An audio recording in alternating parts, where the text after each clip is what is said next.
Hello there, my name's Dan, I'm a bit of a Warhammer veteran and I like talking about the old world. I've just tried to record this video and got some way through, and then my wife decided that was the perfect time to print something. Anyway, so this video we're going to be talking about path to victory. So how does one end up winning a tournament? I think the best way of looking at that is looking at players that have won tournaments. Ideally, we'd have a look at what the scenario was and so on and so forth, but you can't always see that. Anyway, we've had a 5-game tournament. We've got and also well done England, who just managed to squeak a victory against one of the best teams in the world, Ireland. So I've been watching that and I'm very, very happy. Anyway, so Tim Nordin, I'll just remind you of the list if you didn't see my meta video. It's gobbos. It's great. It's a wonderful list. There's 9 fanatics, which is the maximum you can have. It's got a couple of doom divers. He's got a bolt thrower. He's got a squig hopper mob, and then he's got these night goblins with 9 fanatics in. Then he's got a couple of squig herds, presumably for like controlling charges. He's got some wolf rider mob to draw out frenzied units, so that essentially to force them to travel through the fanatics, which is, and then they've got feigned flight, so they can flee as a charge reaction and then automatically rally at the end. And then he's got some skirmishers with short bows, and he's got a dragon because he's got an orc boss on a wyvern with the ogre blade and a talisman of protection. So that's pretty good. He's got a level 4 wizard, level 2 wizard, battle standard bearer. So he's got all the heroes that he needs. So that's a pretty good list. It's a pretty good list. Okay, so what actually happened in this tournament? Well, if you go on best coast pairings ever, it's a pretty decent piece of software. So if we go to round 1, this is what table you're on. So essentially what happens in tournaments is the top tables are where the players that are winning the most are. In the first round, it's totally random what table you're on. So Tim played against Daniel Östlund with Lizardmen and managed to get a pretty convincing win, getting 17 points. I don't quite know how they scored this, but I'd imagine that would be something like 17 points means you've won by, like, I don't know, you've got 1,000 more of it. So some tournaments so far are doing this like scoring system. So if you win by up to 100 points, you get 1. If you win by 200 points, you get 2. If you win by 2,000, you get 20. So it could be that. I don't know what the metric is. I don't think. Oh, hold on. How to Umia. Sponsored by Honest Wargamer. His best goes pairing. Blah blah blah.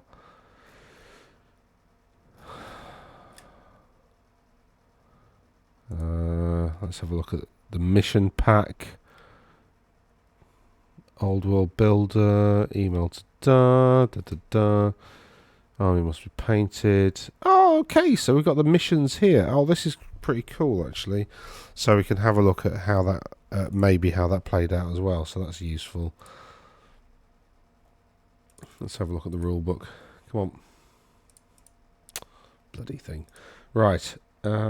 Scenarios. Apologies. I should have done all this beforehand and got this all sorted. Right. So the first scenario we had was the plain of Longyi. That's just your pretty standard deployment zone. Pretty standard game. It's just a pretty boggo standard pitch battle. So this goblin list went up against it was on table 7. Tim Nordin, sorry, he was on table 8. No.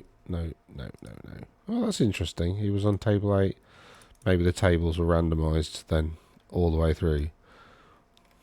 Tim Norden, here we go. Daniel Östland.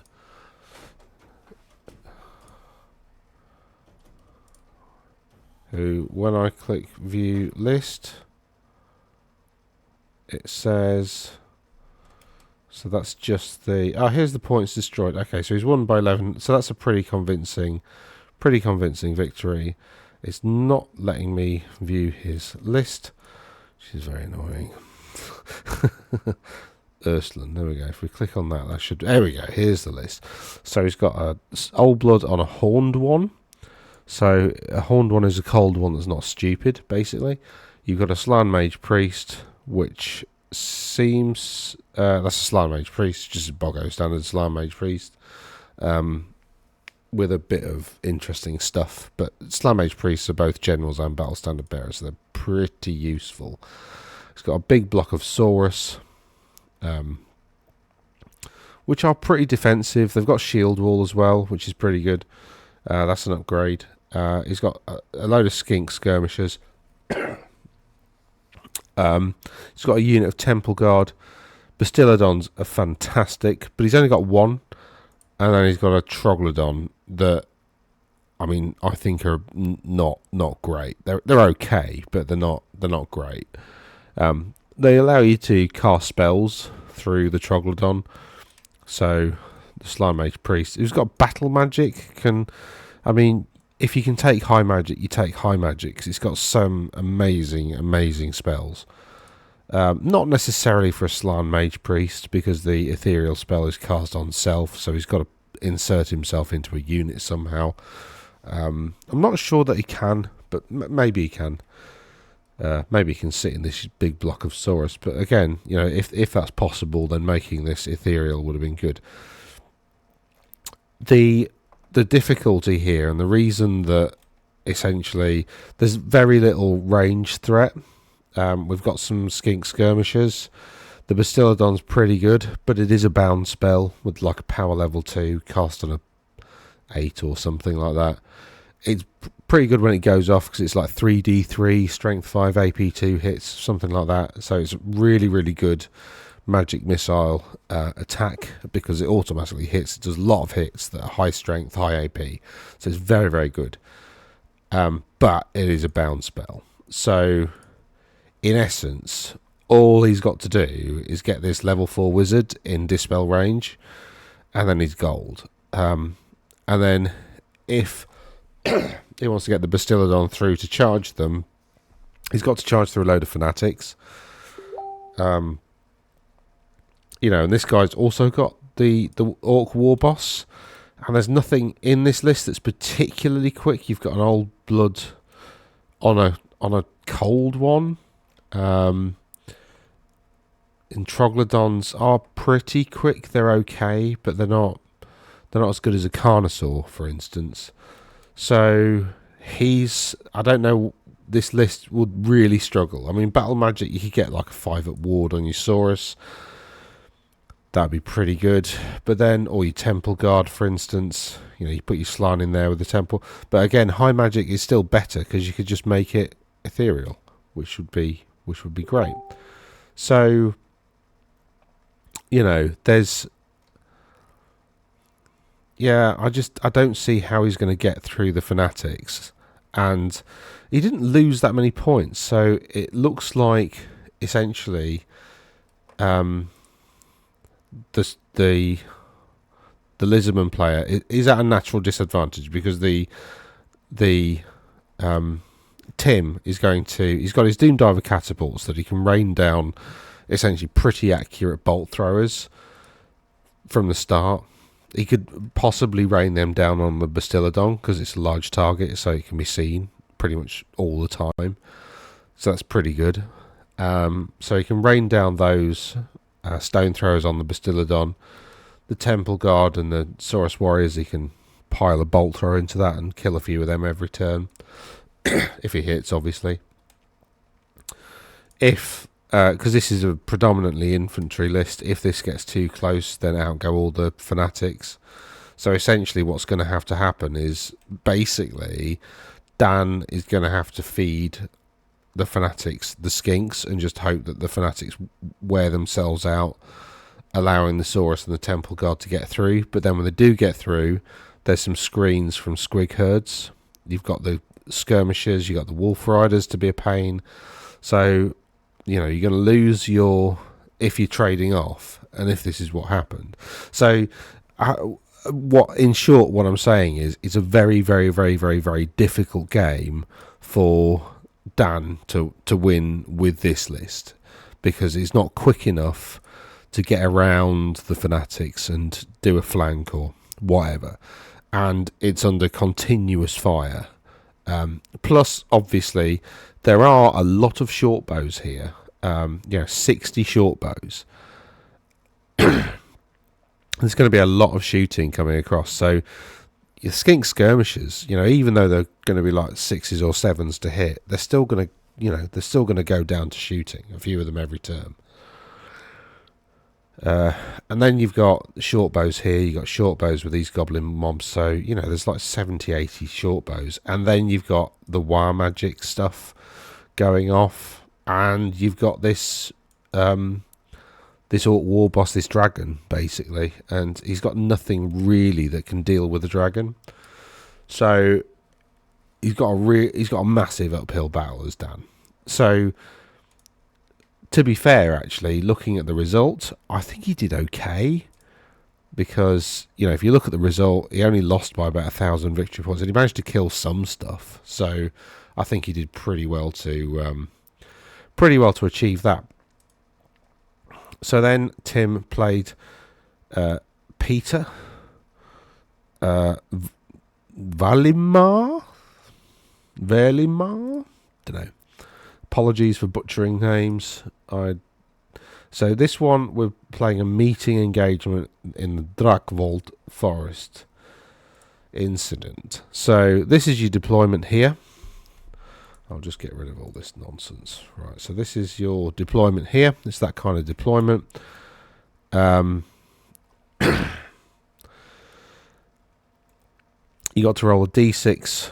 So before deploying their army, each player rolls a d6 for each unit. On a 1, the unit's got to be held back in reserve. Everything else is pretty much the same, apart from reserves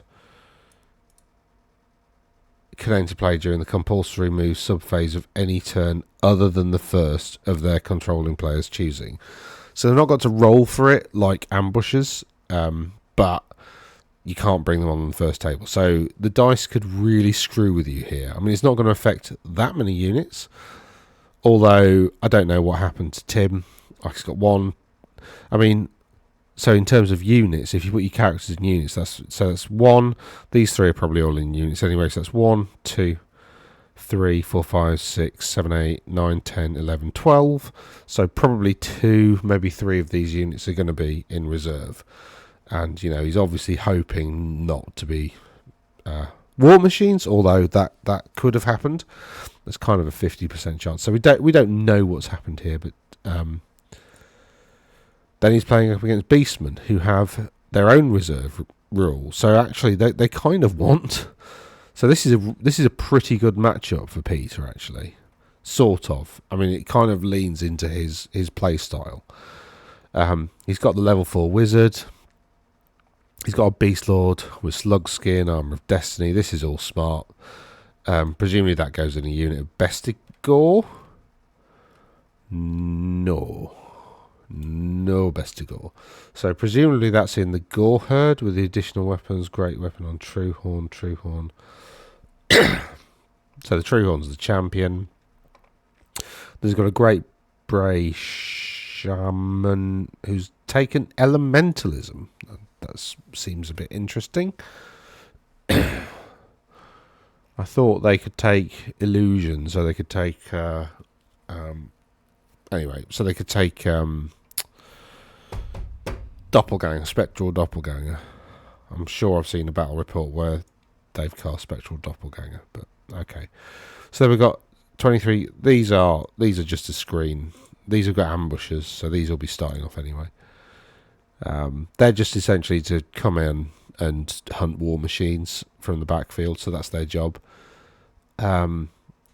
he's got an Ungor herd with short bows. Again, it's a chaos list, so there's not a lot of shooting. He's got quite a lot of dragon ogres, but he's not got a Shaggoth, because a Shaggoth can cast a spell that gives them extra attacks. It hurts them, but it gives them extra attacks. He's got some Razor Gores and some Chariots, so he's got a decent amount of speed. And actually, Razor Gore herd with just one Razor Gore, that can slip through the Fanatics. So I suspect this one should have been, from looking at the lists, should have been a bit closer. But then, you know.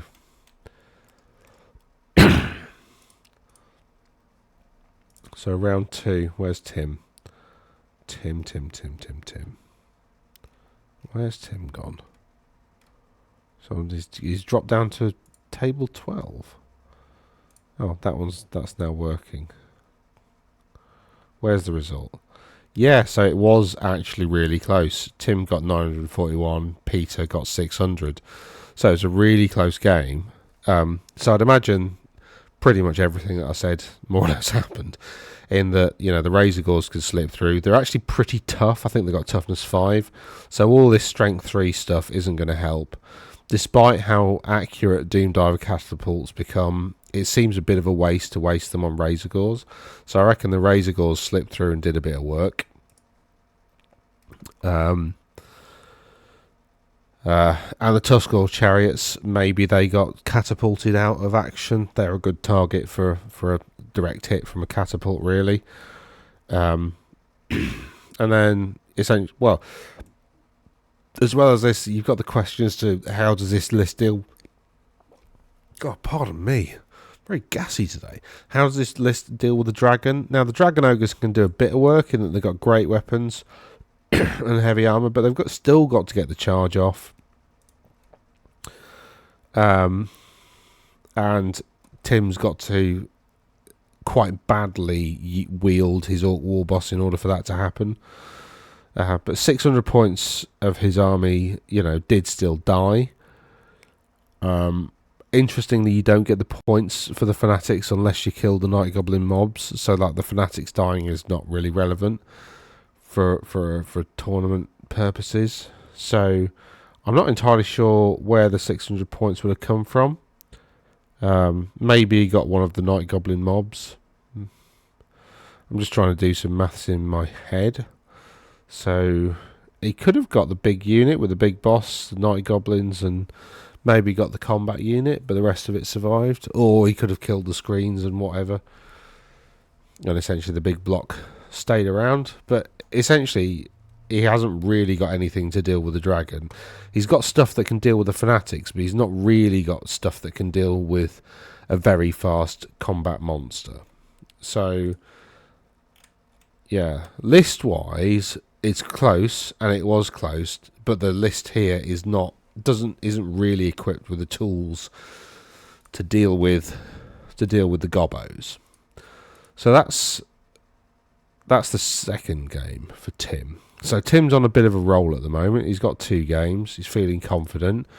Normally you have 3 games on day 1 and 2 games on day 2. So this is at the end of a very, very long day. And Mons Borgström, with his high elf list. Cool, that works. So Tim's now on the top table. After having a decent victory, but quite a close second game, he's now on the top table. So these high elves, he tabled him, absolutely. 475. How much is the list? It's 2,000 exactly. So he got an additional 475. Oh yeah, what was the scenario?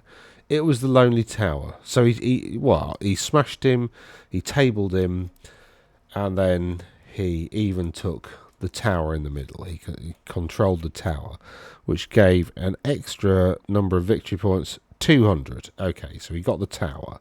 So he tabled him. So let's have a look at the high elf list.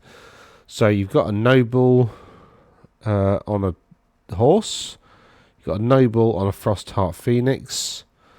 You got an Archmage on a Star Dragon. Okay. Silver Helms, Reavers, Silver Helms, Dragon Princes. Oh my god. Sisters, they're good. So Dragon Princes have Impetuous, which means if they're in charge range of something, they've got to roll a dice, and on a 4 up they can behave normally, and on a 1 to 3 they have to try and make a charge. Like I said, these have got feigned flight. So what the Wolf Riders can do is, and they're very quick, so they can do this quite quickly, they can get within charge range of the Dragon Princes. The Dragon Princes then probably have to declare a charge, or, you know, 50% do. So then they declare a charge. The Wolf Rider mod flees from the charge.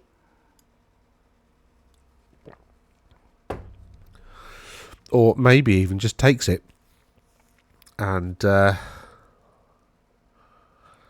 essentially invites the Dragon Princes into this arena of death where 9 fanatics whirl into them, and in fact I think probably 2 or 3 fanatics hitting that unit would be enough to kill it. So if that unit of Dragon Princes is out of place at all, you know, he'll have to snipe the Great Eagle with like a bolt thrower or something in order to get it down. But, you know, it's doable. And Illyrian Reavers will die very, very quickly. They will die really, really quickly to the bows, because they're toughness 3, you know, and what have they got? Light armor. So they've got a 6 up save. He's, you know, so I mean they're just going to flake away. I don't think Illyrian Reavers are very good, and certainly not for their points. They just die as soon as anybody looks at them. Silver Helms are okay, but they've only got a 3 up save and toughness 3, so they're pretty weak. So even Goblin shooting should take down a few. He's got so the only real threat is the Frostheart Phoenix, which isn't very good, and the Archmage on Dragon, but it's a dragon. So I don't quite know how he managed to kill a dragon other than like just shooting it with Doom Diver catapults. He's got a decent-ish spell that does a bit of damage. Mons managed to kill 242 points. So is there anything here that's 242 points? I mean, he's got his own dragon, which can tie up the High Elf dragon, obviously. I don't know what's 242 points. Anything that's 242 points. There's nothing that's obviously 242 points. It's not like he just killed one thing. But they're 106. 106.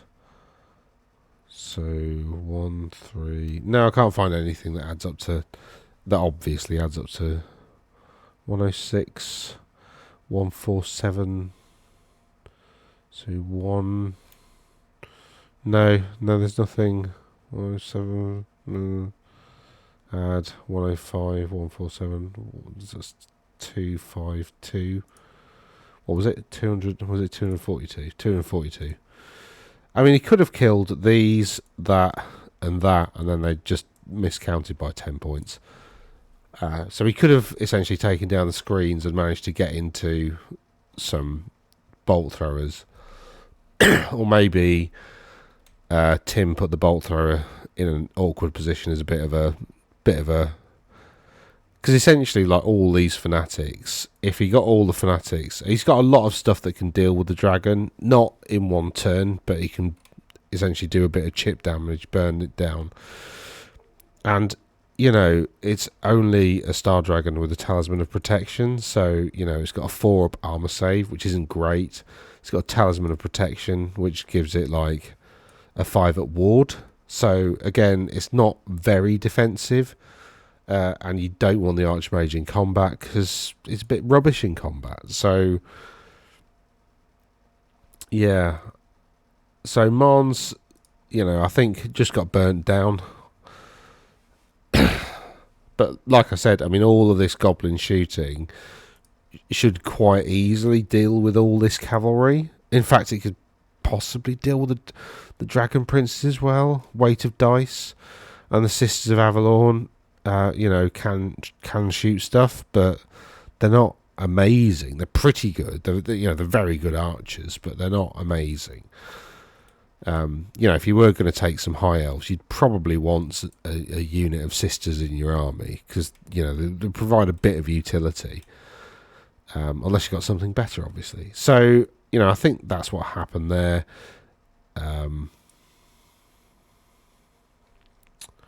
This list is just better basically than that one. Again, it's at the end of day one, and at the end of day one in a tournament, you're tired. You're very, very tired. So, Mons could have just lost a bit of concentration. Remember, he's going to have had 2 wins already in order to be up against him, so he's not rubbish. He knows what he's doing. And to be honest, nobody who goes to tournaments is rubbish in my experience in general. Everybody kind of knows what they're doing. They're prepped. They know their lists. They know what they're going to do.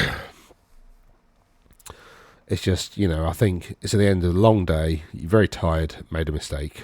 Made a couple of crucial mistakes and allowed Tim to basically, swamp him. Cool. And then Tim's, despite that amazing victory, is down against Tomb Kings. And what happened here? Well, let's have a look first at the lists. Cetra! Yes, Cetra. So, this is. I think Marcus got second overall, didn't he, in this tournament? So we've got Cetra. You have 6 chariots, some skirmishers. These are good because they act as like a screen for the skeleton chariots. They've got chariot runners, so you can see through them and charge through them, and basically kind of, it's not exactly this, but you kind of behave as though the skirmishers are not there, or the chariots do. It's got some Necropolis Knights and a Necrosphinx. So a Necrosphinx is a flying monster. It's pretty good, but it screams out as being a really good target for a load of flying fanatics with really pointy hats to smash into the back of. Do some wounding on 2s. It's not got a great save. It's only got heavy armor. So a couple of rounds of shooting from the Doom Divers could take them down. The skeleton chariots aren't great. I mean, Cetra, again, how's he going to deal with all the fanatics? All of this is big block stuff. There's no little unit that can sneak through, or anything that can fly over. Well, I say anything that can fly over. You've got the Necrosphinx that can fly over. Necropolis Knights are quite quick, but essentially the Necropolis Knights or the Necrosphinx, one of those he can chuck his dragon up against and just deal with that on the flank. So I'd imagine, I don't know, I'm guessing that, what was the scenario? Battle of Pine Crags, which is the flank attack. Battle of Pine Crags. Just to remind you, this is what it looks like. So you've got to split up your army. So you have a block in the middle. So 18 inches, 18 inches. The table is... This isn't a great diagram because it's not really to scale. Because the table is 6 foot, which is 72 inches. So the right flank and the left flank is 32 inches. So essentially the middle half is deployment zone A, and then you have left, everybody has left flank and right flank. The winner of a roll-off chooses which player will deploy the first unit. The winner of this roll-off must also choose their deployment zone, A or B, as shown in the map opposite. So A or B. So you choose sides. Flanking force, so that before deploying, both players secretly divide their armies into 2 forces, main force, flanking force. Flanking force must contain at least 1 non-character unit and can be worth up to 1/3 of the total points value of the army.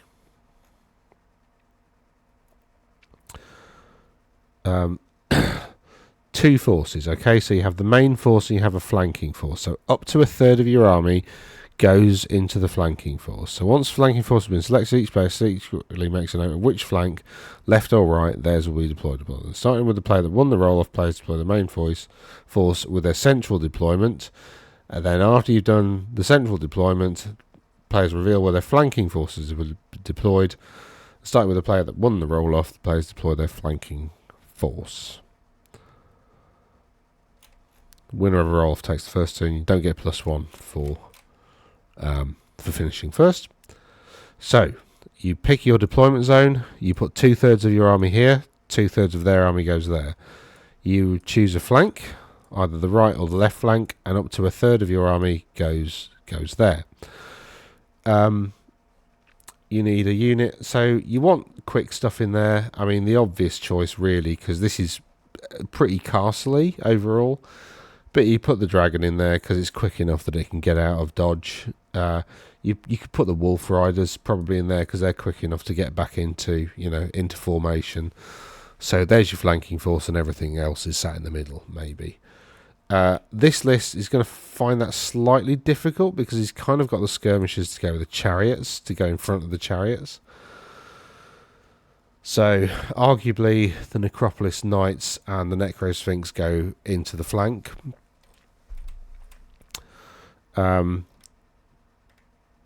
But it depends how they played it, because so there's a lot of variability here, and I'm doing a lot of guesswork. However, like I said, there's not really much that can. So I think Tim won this by a decent margin, about 1,100 points. Oh no, 800. No, I was wrong. Well, he got 1,100 points. He won by about 800. Okay, decent margin though. Yeah, 14 points. So again, I'm not sure exactly how it went down, but like he got 1146. So he didn't table him. So there's a bit of trade-off going on here. But I'd imagine the Necrosphinx went down. I'd imagine they went down because they tend to go down quite quickly. Because they're typically like you might describe a unit of cavalry as like a thump and grind type cavalry unit. So you have thumping units, you have grinding units, and then rarely you have thump and grind units. So like Chaos Chosen Knights, for instance, are definitely thump and grind units in that they can hit you really hard and they can stay there and grind you down, right? A unit of dwarves is not a very thumpy unit, but it's a very grinder unit. So it's going to make contact with you, do a bit of damage, and then just very quickly grind you down. And then you've got units like the Necropolis Knights, which are thumpy, but as soon as they've hit you, they flake away and just dissipate into nothing. So they tend to get a charge. So anyway, so up to about 350 points, and then maybe Cetra dies. No, Cetra didn't die, did he? Because Cetra's going to go with this. Well, he could have done, I suppose. That's like 700. It is 750 points. 751 points. So it's about 1/3 of his army, really. Yeah, maybe the Necrosphinx didn't die. I don't know what happened there, but again, you can see that Tim, already has the upper hand from his list because he's got the fanatics. So essentially Marcus Persson has to ask himself the question as to how he's going to deal with the Royal Herald's got a skeleton chariot as well. Good lord, so that's going to be in there as well, isn't it? It's like 1,000-point unit. Oh my god, that's nasty. What was it, 750, so 877, isn't it? 877 points in one unit. Eesh. Yeah, really nasty. But again, how's it going to deal with the fanatics? It probably doesn't. It's I suppose they could just go straight through and just regen stuff, because Cetra can bring stuff back. He can resurrect his forces. So chariots can come back, maybe. They can just go straight through, I suppose. Yeah. So I think like maybe all the little stuff dies, and then essentially the goblins just try and stay out of combat for as long as possible and just slow them down with rubbish units. Because he only scored 329 again, so you know that's 106, like 166, 270-ish. So that kind of does add up to all the small units. So he basically feeds him all his screens. So Tim feeds Marcus all his screens and just keeps Marcus out of combat with the big stuff, whilst essentially all the shooting keeps coming in. And then the fanatics rip through the skeletons and probably kill a few. So yeah. The thing is, like fanatics, you can't really target them all at one unit. It's very difficult to do that. So they're quite difficult to wield. You need to be smart in how you use your fanatics, not just throw them out. So Tim's obviously nailed that. But again, Tim's got the upper hand going into the game because his list asks questions that Marcus is going to find it difficult to answer. And then we're on to the final game. So, you know, Tim's not had an easy ride at all. He's had some really good lists on the face of it, but he's not had like a Mega Death Dragon sort of thing that he's got to deal with. And then he comes up against... He was on table 8, wasn't he, on the last game?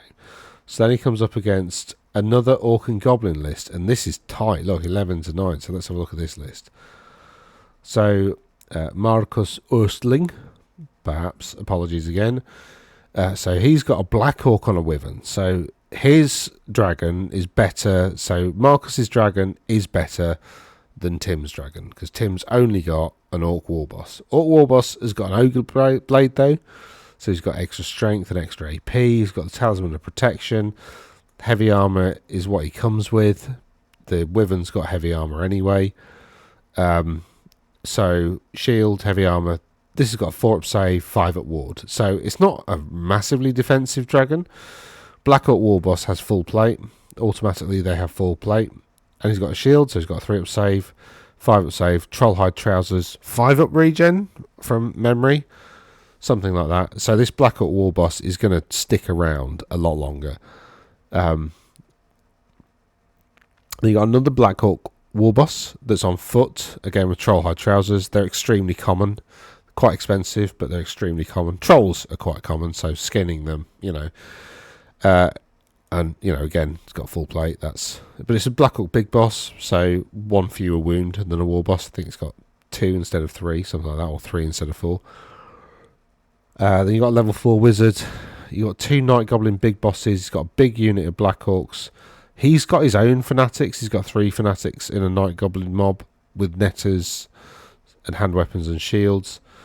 He's got some Squig Hoppers. He's got some River Trolls. And he's got a little Black Orc mob.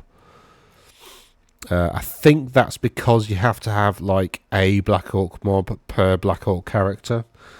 And vice versa. So if you have a Black Orc mob, you have to have a Black Orc character. But you can only have 1 Black Orc character per Black Orc mob. Something like that. And he's got a couple of Mangler Squigs. So actually, yeah. So these Mangler Squigs, they can slip through the Fanatics. You know, they're moving the remaining moves phase, the compulsory moves phase of the turn. So they can kind of slip in between the gaps in the Fanatics. You got a couple of Goblin Bolt Throwers, which are going to be pretty good against, especially this, because this is going to be 8x5. So that's 1 hit from them. That's going to take out 5 or 10 of these Night Goblins every turn. His dragon's better, so those two can face off against each other. And quite honestly, probably the Black Orc Warboss kills just the Orc Warboss on Wyvern. And the other thing is, like, at a tournament, although it's like top table last day, so they're not going to do anything like, you know, that's a bit narrative, are they? Of course they are, because they're there to have fun. Like, you've got 2 Orc Warbosses on Wyverns facing off against each other. They have to fight. You know, they have to fight. Yeah, and you've got some Night Goblin big bosses with giant cave squigs. These can hop around, and again, they can slip through the fanatics too.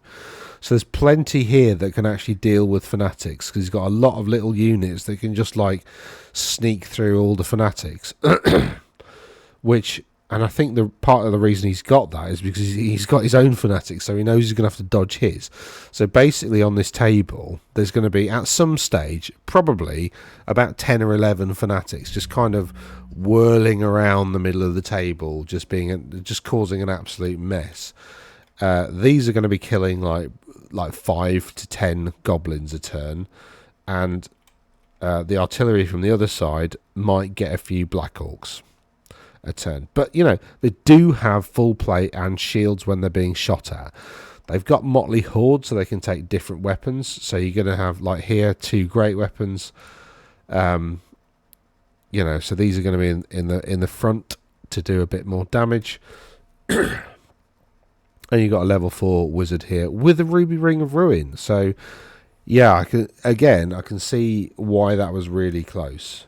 I think...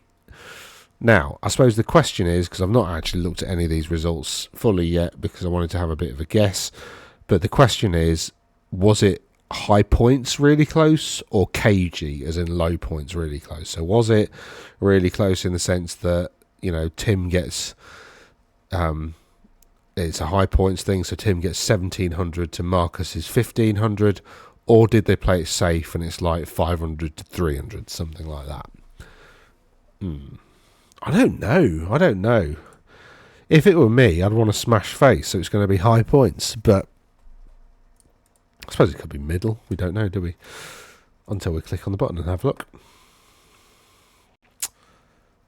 It's sort of low points, so they both played quite cagey. So so essentially all the fanatics came out, and because Tim had more.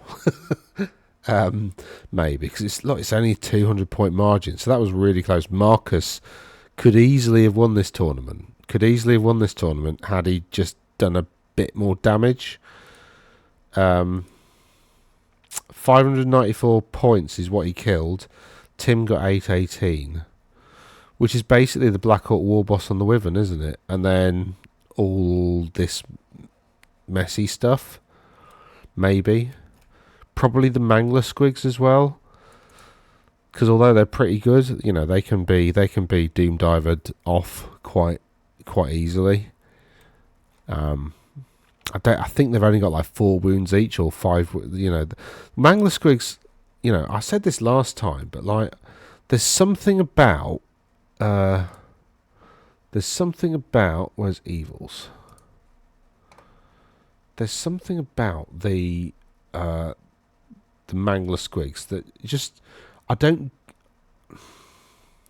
they just confuse me. And now orcs are first, obviously, as they should be. They are always the first into a war. They're often the things that start it, sort of. They initiate the combat anyway. Obviously Tzeentch starts everything.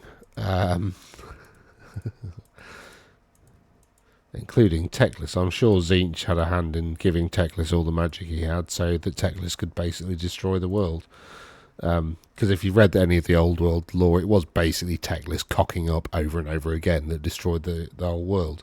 He had a vision of like, oh, the world is going to be destroyed. I best get involved and stop all these things from happening, which means I need to be there every time. You know, Teclis is kind of like a smart version of smart version of Jar Jar Binks, just sort of popping up and having good ideas, and then just interfering and getting stuff wrong. Anyway, Doom Diver Catapult. No, that's not what I'm looking at. Idiot. I'm looking. Where's the bloody monsters gone? Giant. That's a good start. Spiked. Hey, here we go. Mangler Squids. So the 94 points. The toughness 5, which is okay. That's pretty high. 4 wounds. They have heavy armor, so they've got a 5-up save. So they don't have great armor, but you know, it's pretty good. Again, toughness 5. Initiative 3 isn't awful. And they've got a 3d6-inch move. So they're not tremendously reliable, but then they do have impact hits. They do have stomp attacks. They've got timber for when they die. they do have a random amount of attacks, but they are very good because they're strength 6 and they have AP 2 and they also have killing blow. Oh yeah, and impact hits caused by this model have an AP of 3. So if you screen these effectively and get them into combat, so maybe actually that's what happened. Like he was screening the manglers with he had 2 squig hopper mobs. So screen them with the squig hoppers. What other screens has he got? Is that I suppose you could screen them with river trolls, maybe? River trolls are quite difficult to kill as well. So yeah, that one, I genuinely can't figure out what happened there. And I don't think, actually, either list is better than the other. They both seem to me to be on par. The difference is Tim's got more fanatics, but then Marcus has got way more single unit death dealing things. And that seems to be a theme, actually, of successful lists. Like, you see a lot in Chaos lists. They have, 3 single units of Dragon Ogres. So 3 single Dragon Ogres. So that seems to be a thing. Just having lots of tools all over the place to, do a bit of chip damage, get a flank charge, Yeah, Mangler Squigs have only got unit strength. Oh, that's my background. There you go. I like skies. Mangler Squigs. I live in Lincolnshire, so it's big skies all the time. Mangler Squigs. Anyway, the Mangler Squigs have only got a unit strength of 4 because monsters have the unit strength of their wounds, basically. So they can't do a flank charge. They can't. Disrupt somebody else's ranks because of a flank charge. So but these have a unit strength of Night Goblin Squig Hopper mobs. They are probably light cavalry, I'd have thought. What are spiders just off the... no, it's Arachnarok spiders, idiot. I'm a lumberjack and I'm okay. Okay, the light cavalry. So 5 of them have unit strength. Is light cavalry unit strength 2 a model? I think it is, isn't it? Anyway, so I'm just waffling on at this stage, really. But I hope you can see now that you look at those 5 games and, Tim had the upper hand because of how well his list was written in the first 5 games. That's not to take anything away from his skill in actually winning the games. I've been at tournaments and I've had a better list than my opponent. We've both known who's got the upper hand, and I've messed up and thrown the game away. So, that happens. You have to be really on it all the time. Winning 5 games in a row is no mean feat, no matter how good you are or how good your list is. You could have the best. In fact, you could cheat and take 5 units of goblins with full complement of fanatics.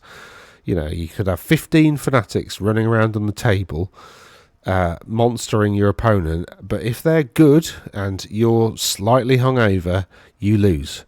So, I don't know why I'm saying that. That's a terrible metaphor. Anyway, I don't like metaphors in general anyway. I don't know why I use one.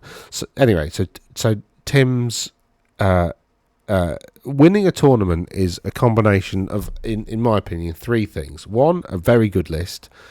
2, being on it all the time, maintaining concentration, and knowing what your list does, so being on it.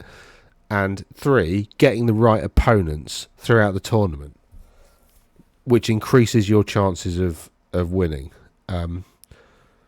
Marcus Erstling, this is probably the one list he came up against that he didn't have, that his list wasn't better than.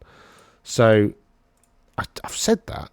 We can just check it, So, and okay, so I've got about 10 minutes before this video becomes an hour. But Marcus Erstling, I think he got he got a draw earlier on as well. So he won this one, he won this one, he drew this one, and he won this one. What order are they coming up in? So Rasmus Forstrom. Okay, this was the one he won. Dwarves. King. Lots of defensive stuff. Runesmith, Longbeards, Rangers, Hammers, Ironbreakers, a few Gyrocopters, Iron Drakes. I don't think he had the upper hand. No, I mean, in all seriousness, the Black Orcs on foot, they chew through pretty much any of this, yeah, they might struggle a bit with the Ironbreakers, but just don't chuck them in there. I mean, the Gyrocopters might be a bit of a problem, but you can hit them with bolt throwers. You've got your own dragon that you can hit them with. They've got steam guns, which are very good, and if you are taking a Gyrocopter or a Gyrobomber, I'd go with a steam gun because the template's actually pretty big, so you can hit quite a lot. But they can get taken down. Marcus's list is that the one? Oh, I kept it at the end. Idiot. So Marcus's list, I mean, there's not a lot of shooting in there. Just a couple of bolt throwers. But again, you got Mangler Squigs. Mangler Squigs are very good because they've got random moves, so you can't stand and shoot when they charge you. So he has to get quite close to get into range, and then the Mangler Squigs can probably fluke a 3d6, a decent, roll like an 11 or 12, and then they're in. So, yeah. So, I think this first game, nobody really has the upper hand. Orcs versus Dwarves is pretty much like one of those classic fixtures, but I think the Black Orcs have probably got the edge against more or less everything in this. Like I said, apart from the Ironbreakers. Then he played Bretonnians, Peasants. 3 sets of Pegasus Knights are very good, but they're not that good. I think they're like, you need 1 unit in your army. I don't know about 3. I think that's probably a bit too many because I don't know. They can deal with the. I mean, weirdly, I think if Johan played Tim, I think that would be quite close because essentially the Pegasus Knights just ignore the Fanatics. But the problem is, does he have anything that can deal with the Dragon? No, not really. I mean, that might be able to, the Duke on a Hippogriff, but it's not, it's not tremendously reliable. Falkenhorn of Fredemund. You can't remember what that does. That's something to do with monsters, isn't it? So where's the Falkenhorn? Magic items, Falkenhorn of Fredemund. Here we go. Blah blah blah. Make a leadership test. Enemy units cannot use fly. Is it 1 use? No, it's all of them. So, yeah, I mean, the Falkenhorn, that would deal with the Wyvern, because I don't think their foot movement is very high, is it? It's like, it might be 6, which is pretty good, isn't it? And movement 4, so they're pretty slow. So if that goes off, this Wyvern's not really going anywhere at any great pace. Yeah, so that's pretty interesting, but again, like, once the Fanatics come out, these lose the ability to be able to get a decent charge off. Mounted Knights of the Realm aren't great. I mean, they are cheap points-wise, because the point is that you're supposed to be able to have lots of them. So you fill the field with knights, basically, just all charging in one after another, like a kind of layered attack. So boom, boom, boom, boom, boom.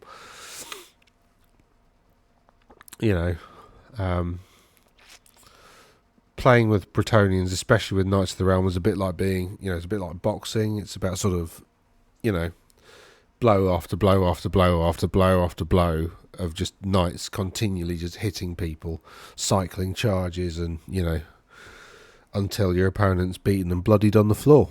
And that's how Bretonnians, especially the knight-based list, works, which this clearly is. But then he just has a lot of...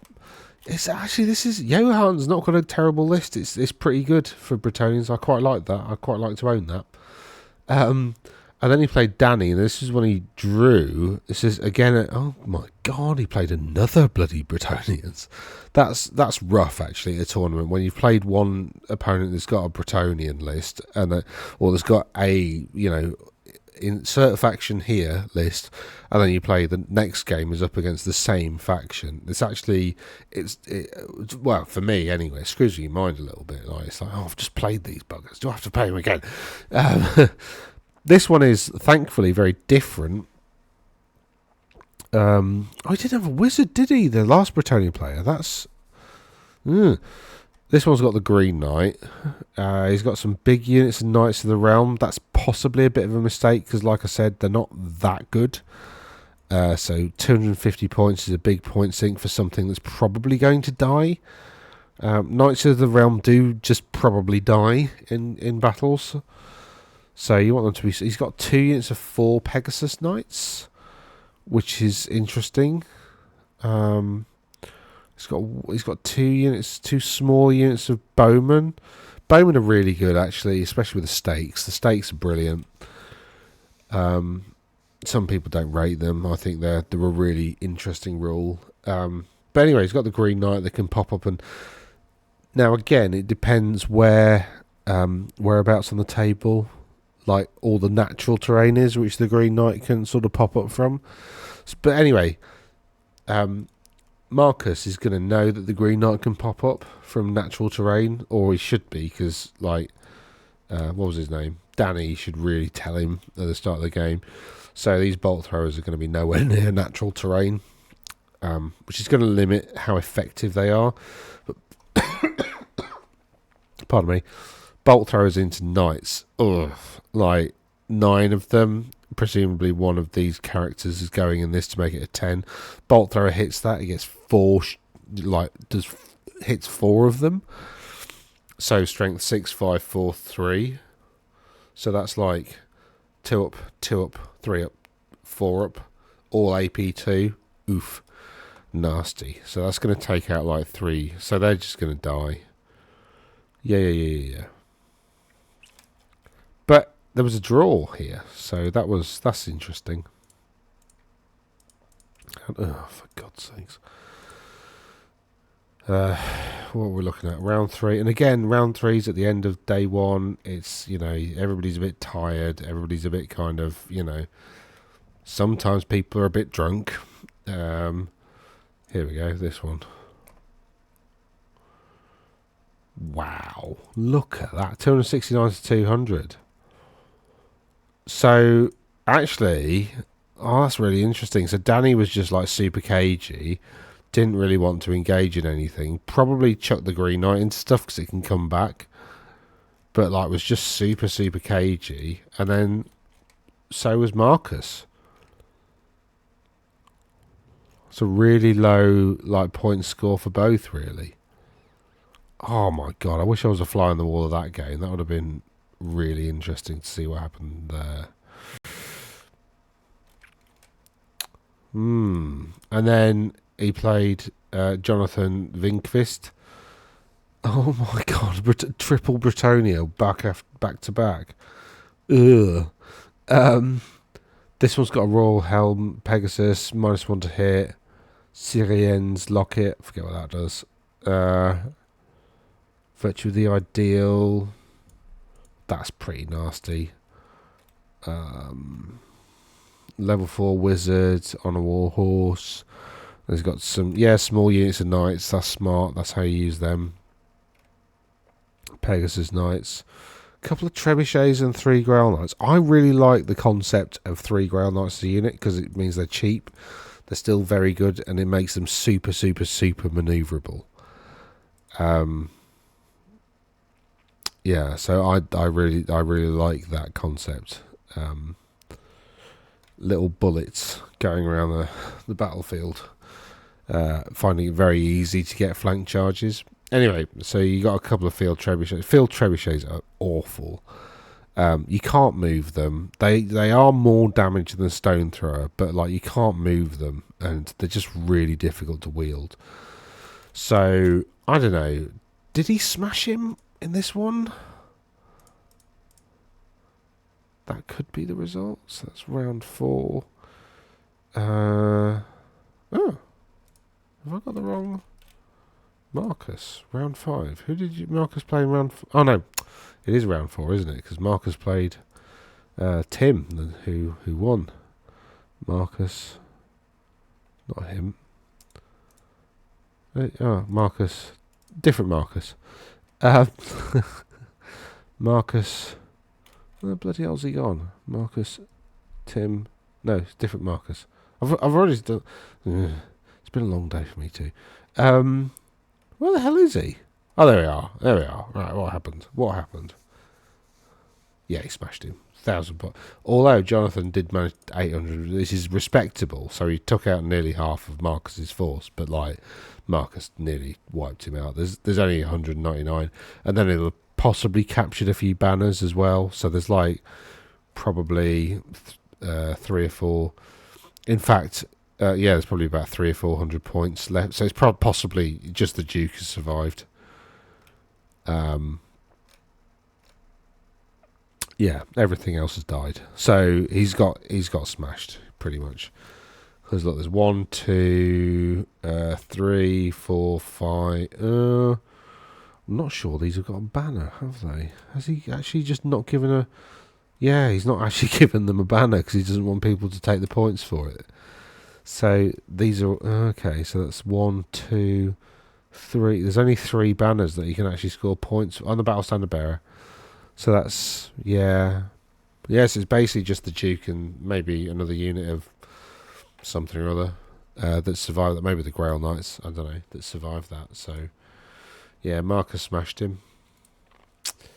Right, anyway, so I hope that's been useful, sort of me going through some tournament results, like on a game-by-game basis.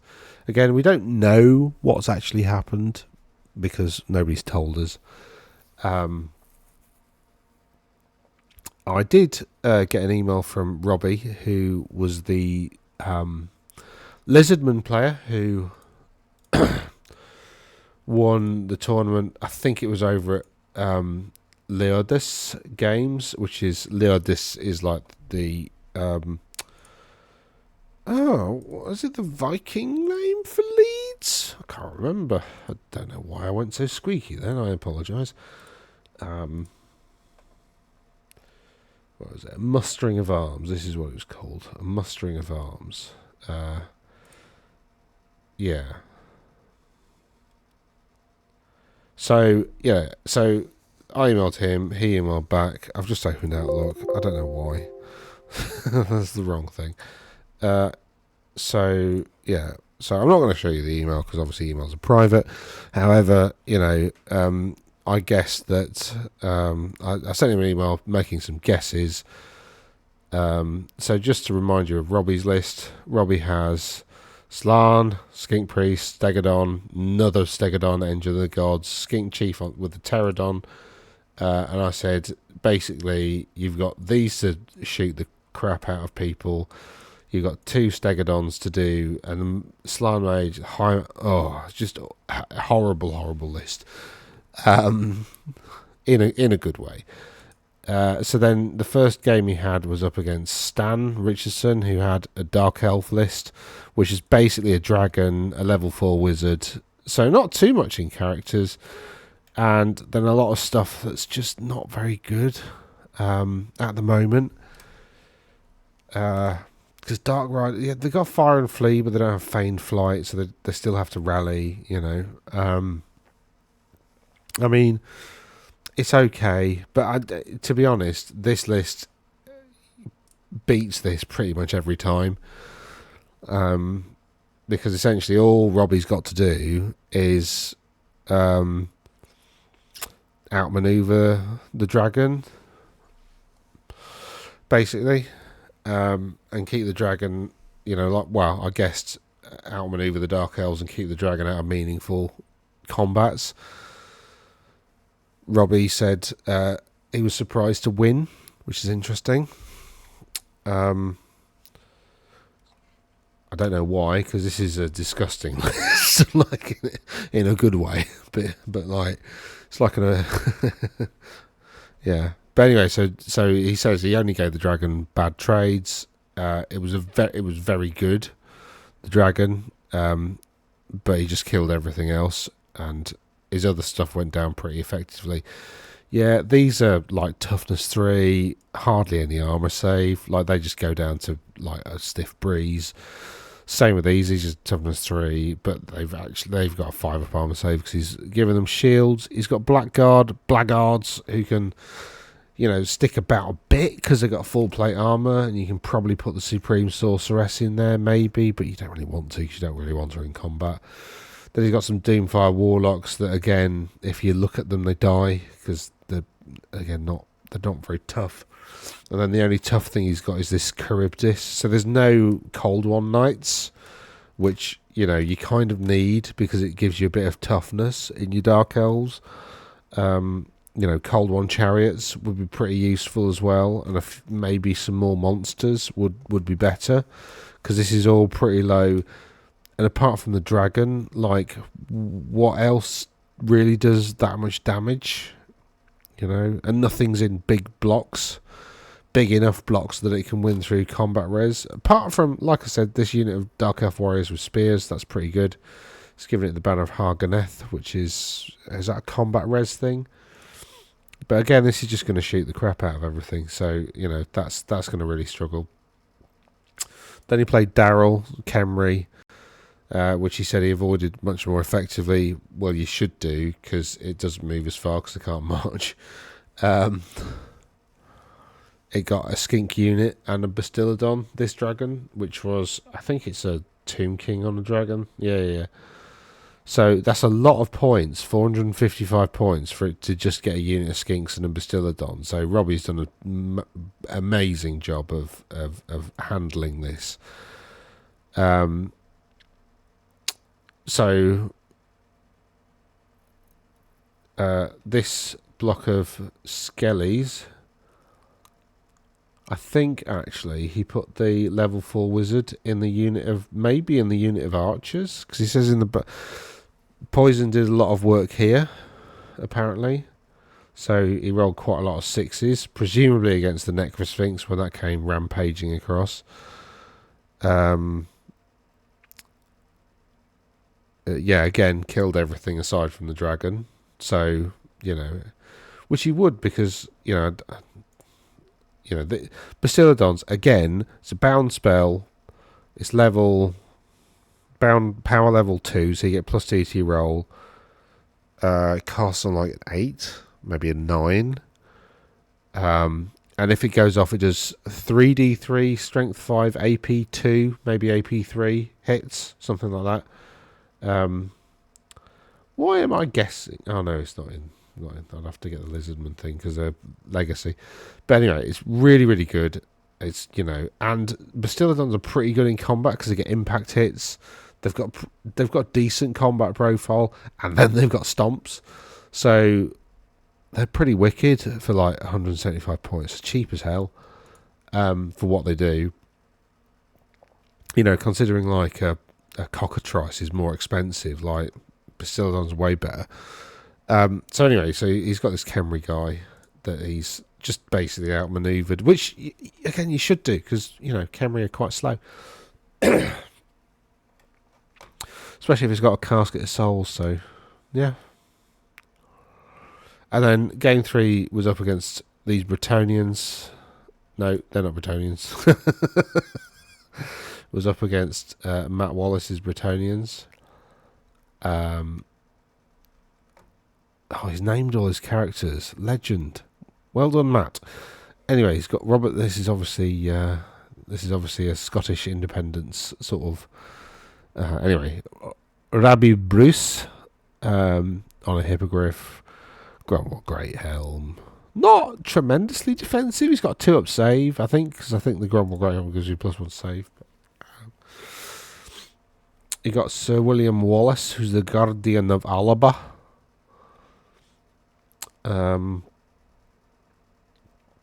He looks pretty nasty. He's got a Battle Standard Bearer because you get a free Battle Standard Bearer, so Bretonnians probably should. Knights on Foot Knights, they're not great. Arguably the other guys are better, but they do look cool. 2 units of 10 mounted knights. That's quite big. That's on a Royal Pegasus. That's on a Warhorse. Lady Liana of Ear.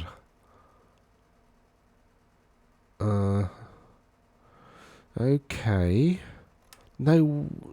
Oh, there is a prophetess, yeah. On foot. Who's she going to be going with then? Probably not. And the Warwolf, captured from the enemy. Trebuchet.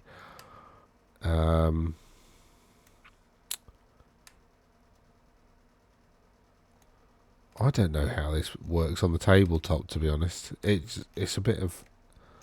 I don't know how he's managed to get 2 wins with this, to be honest. He's done very well. Because it's... I don't know what... Where does the damage come from? Like, I know 10 knights are pretty good, but like... Again... I'm presuming by mounted knights, he means... Knights of the Realm. Yeah, first knight. Yeah, that's the champion for the Knight of the Realm, isn't it? So... Yeah, I don't know how this functions. Like, what character goes with... He's got just characters flying around, accompanying units, and then the units...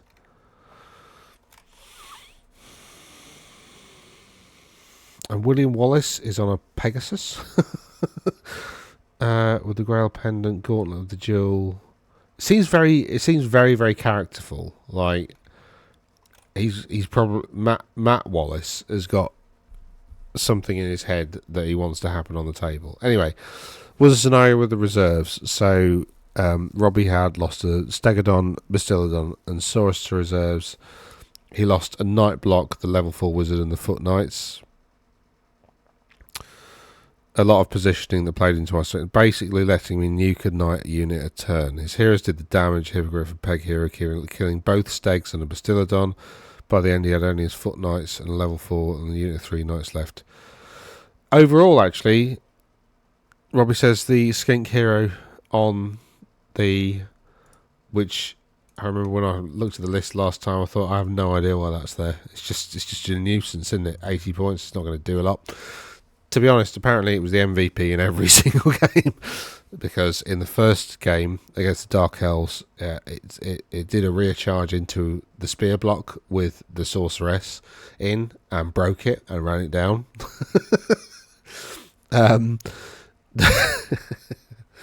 Which is why you need a battle standard bearer near your key units, right? Because if you don't have a battle standard bearer, you're just one unlucky leadership roll away from losing your entire unit. You know, Supreme Sorceress, he's not got a battle standard bearer. So, like, Robbie charges into the rear of this unit, right? It must have had something else in common with it. It can't just have been the Skink Chief. I don't think the Skink Chief on Pterodon can do that much damage, can it?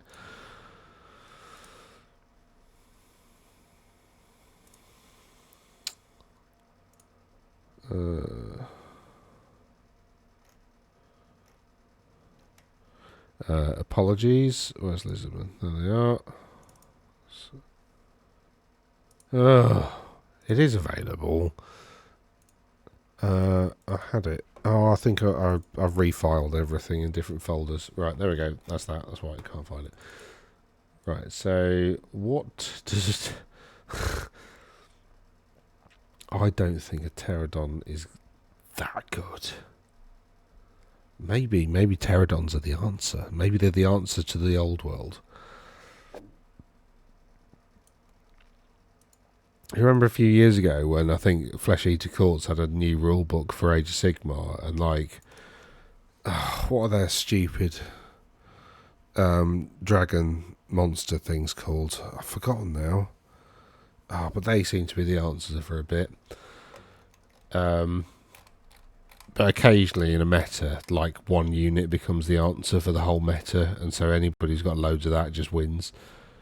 Pterodon, right, what's it do? It gives him an extra toughness and extra wound. Right? It's a monstrous cav. It's got a hand weapon. It can drop rocks.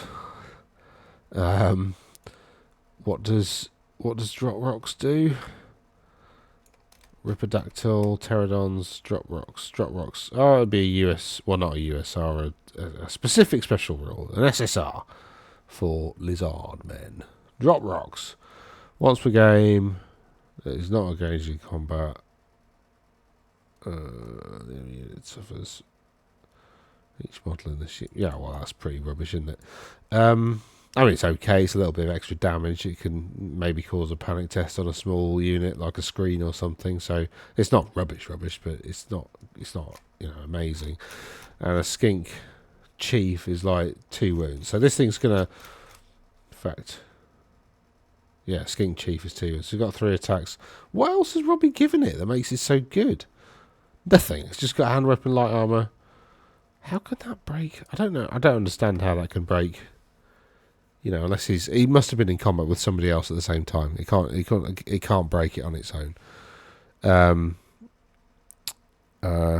Yeah. Anyway, so this thing that doesn't look very good at all, that's apparently amazing.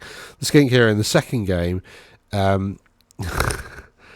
it killed the level 2 wizard that was presumably floating around. This is against Khemri. So there's a mortuary priest, which are the lower level wizards.